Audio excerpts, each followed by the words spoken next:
انہوں نے کہا یا رسول اللہ پہلی جنگ ہوئی تو ہم شریک نہیں ہو سکے،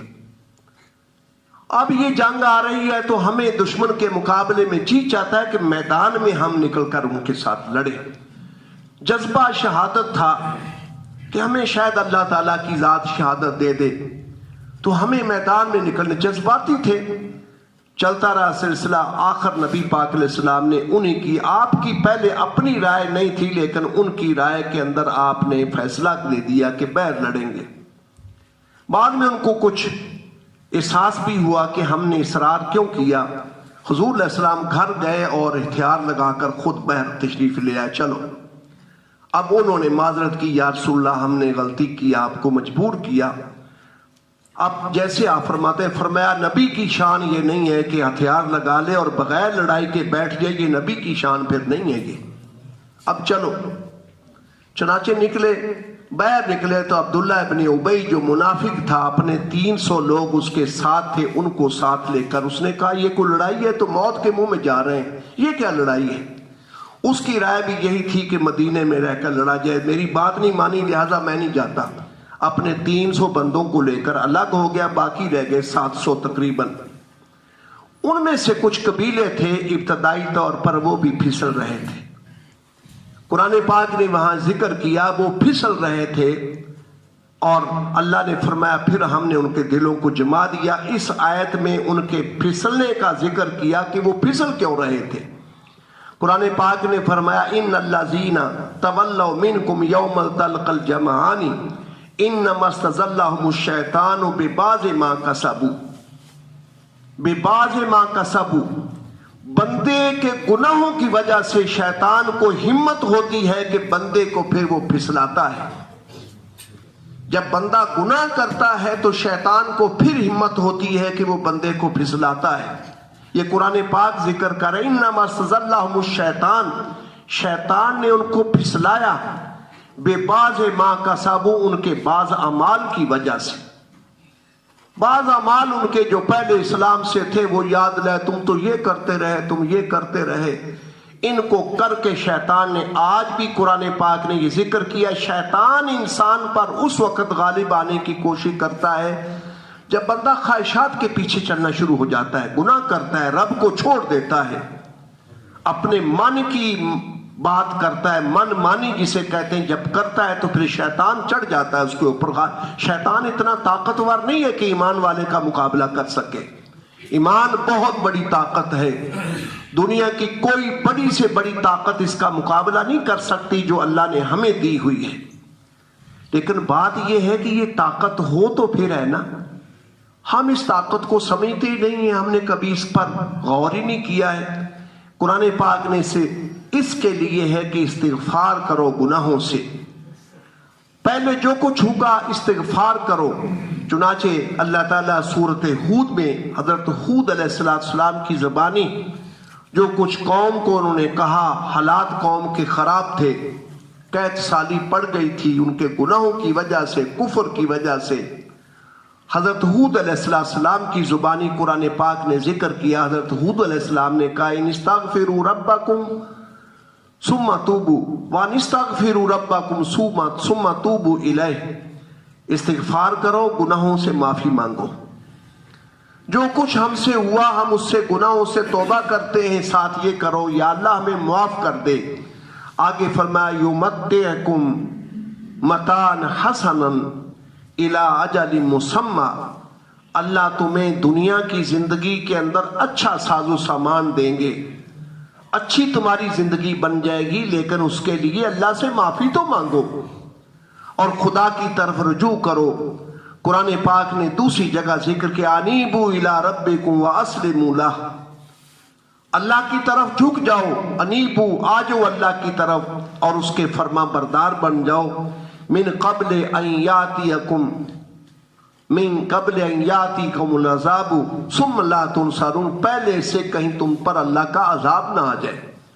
اور اگر اللہ کی گرفت آ گئی تو پھر تمہاری مدد نہیں کی جائے گی، پھر کوئی بھی ایسا نہیں ہے جو تمہاری مدد کر سکے۔ اس لیے اس کا حل قرآن نے پہلا ذکر کیا کہ اللہ سے معافی مانگنا۔ آج ہماری قوم کو اس بات کی بڑی ضرورت ہے، پوری امت مسلمہ